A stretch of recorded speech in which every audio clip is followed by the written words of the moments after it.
So this tree was planted in memory of somebody near and dear to me, and it's a pussy willow. And I had originally been training it up to a single stem.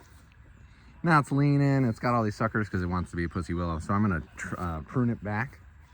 I'm gonna prune some of these lower branches down so it's not going in the ground.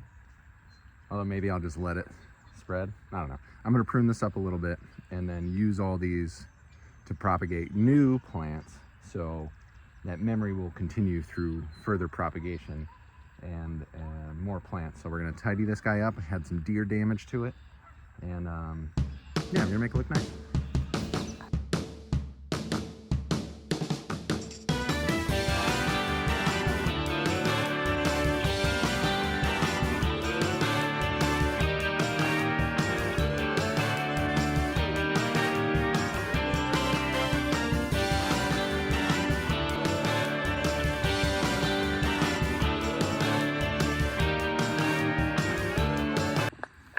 All right, so now I've got my bucket full of all the sprouts that came up.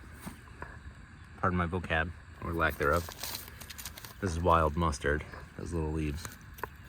So all the little suckers, I'm gonna put water in that bucket, and willow pretty much grows everywhere pretty easily. Then I made some major cuts to increase airflow, get rid of crossing branches, get rid of the stuff that's leaning on the ground. I may put a brace here, might not.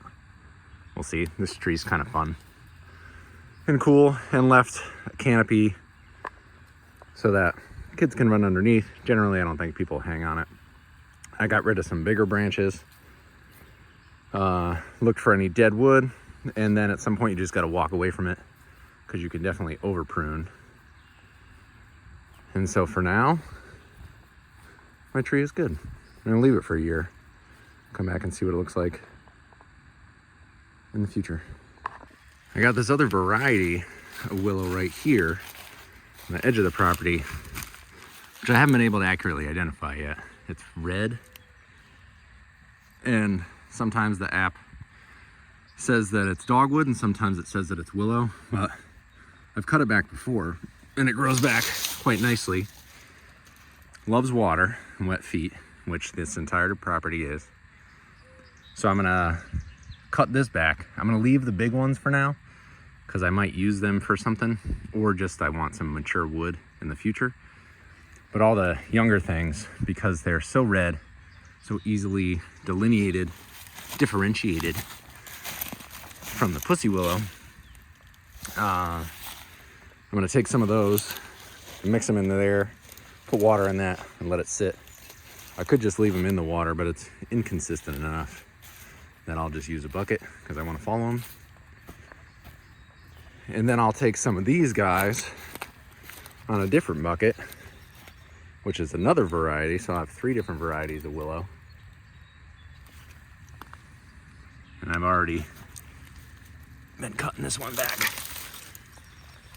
and planting some hedgerows on some coppice rows that I will then use these plants to propagate uniform fresh shoots, some clones, and then long-term goal is to plant the property edge and to use them for hedgerows to break up the wind. Predominant wind comes down from the north when we're getting storms and blows right across the pasture. So if we can break that up a little bit, it'd be better for the animals, give everybody a little bit more protection. So yeah, this is my experiment with willow propagation. I'm a little late in the year, but I don't really care because willow's resilient. We'll see what happens. Okay, bye. You know, after all that, I decided to, I've got regularly flowing water here, so it's fresh. As you can see, instead of messing with buckets, I'm gonna put all my cuttings in here because I know I'm gonna plant them soon. I don't want them to root into the ground when they're not gonna be here long enough. So they are cut, they're gonna start drinking, they'll get flush with water, they'll say, oh no, things are changing. And then I will come and pick them all up now that I've mixed them all together, the red and the other one. And I will plant them everywhere. Yay. All right, I'm on the road in front of the brewery, and in my bucket, I have cuttings from these plants right here, which everything looks tan. If you're not John Siskovich, everything is tan right now and dormant, but it's coming alive. If you look just a little closer, it's coming alive, and that's cool. These are lilacs. These verticals right here. This is a lilac. And these are lilac buds. It's an old lilac bud. It's a new lilac bud. And so as they're like full of growth hormones right now, I'm putting them in this bucket, and then I'm just using that to carry them over to my little stream in the field where I can keep the ends of them wet and happy until I can plant them, because I have to fit this in around the rest of my life. So I'm going to get lilacs, which if we step back, we can see this tree is actually all poison ivy. That's all poison ivy. So I'm going to pull that whole thing out. This tree is dead. Poison ivy killed it. Sorry, ADD moment. But poison ivy choked out the top of the tree.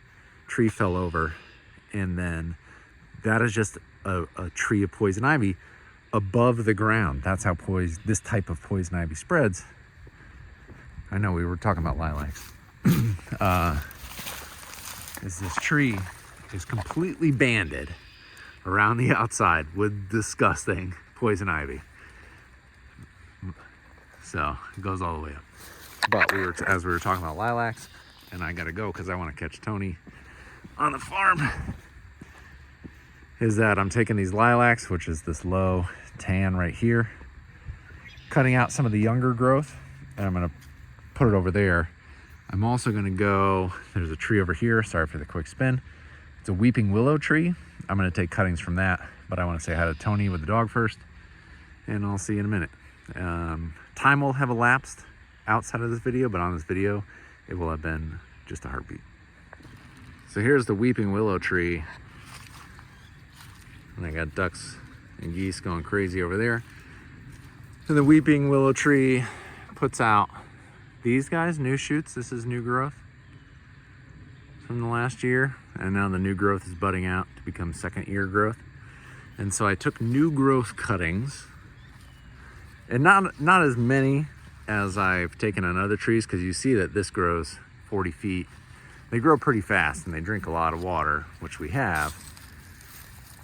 And so while I may have taken a bunch of cuttings, it's just to increase the statistical likelihood that I will have some success. So now I've got my lilacs, my weeping willows, and the weeping willows I will put in places where I'll put like plantings of 3. So if one is more successful, I'll kill the other 2. But increasing my likelihood of success, I plant a little extra because I have a lot, and I'd rather do that extra work than make it a couple years in and realize I got to start over again.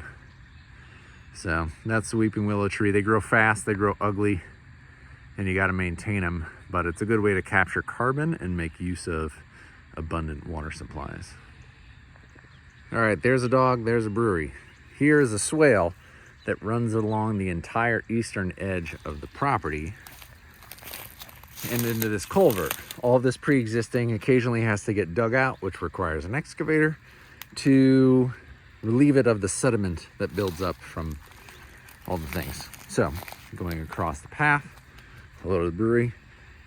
It has the outlet for this culvert, which needs some love, glossing over that. And that goes out to the pond across the street. And there is especially this time of year, a fairly consistent flow of water, as you can see. So we put our mature pussy willow here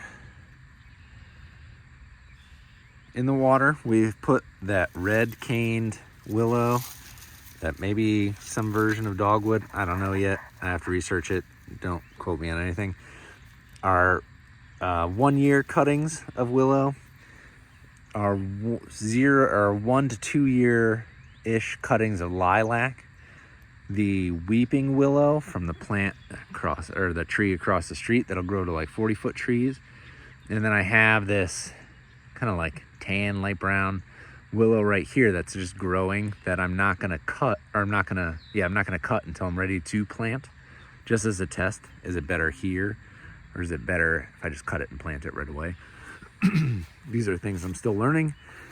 And there's a whole niche community of like Dutch people and Irish people who propagate willows on YouTube that I've been referencing a lot lately, going down that rabbit hole. So YouTube University has gotten me this far, and now I'm going to run some tests, some like 5-year tests.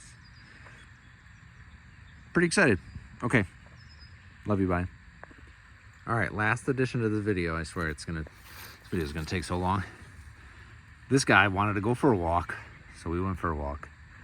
And then we got forsythia, which, yeah, they grow very aggressively, but you can control them, you can shape them because they grow so fast. And they're one of the earliest flowers for pollinators who are coming out of hibernation. So I think they're really important. And there's a nice splash of yellow early in the year. We also found more of this red bark something, which I'm gonna try to ID again. And so I think we got a good mix here. Look at this.